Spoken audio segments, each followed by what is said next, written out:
Это большой порог, господин учитель. Настоящий порог! Да. Так что там пишут в этой вашей книге? В чем там дело? Это старинная книга. Так. Ну что вы думаете, что этого достаточно, что ли? А что еще?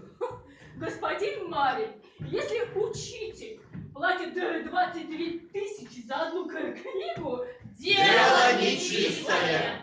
Почему? Со своими деньгами я делаю, что хочу. Своими деньгами.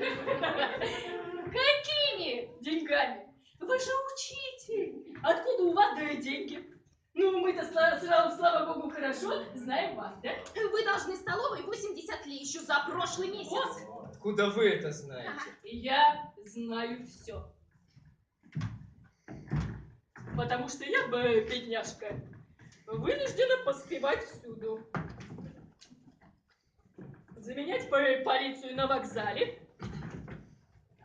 и в кино, и в городском саду. Да, что там говорить? Ну, школа все знает. И в Еще кино. О чем мы с вами? Вы же за последние 3 года не шили себе ни одного новенького костюмчика. Этот еще не сносился. Я знаю, что я говорю.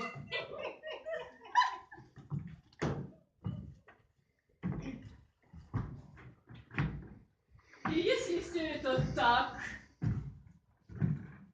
а это так, то разве не естественно, что отдавать 22 тысячи за одну книгу – это настоящее сумасшествие?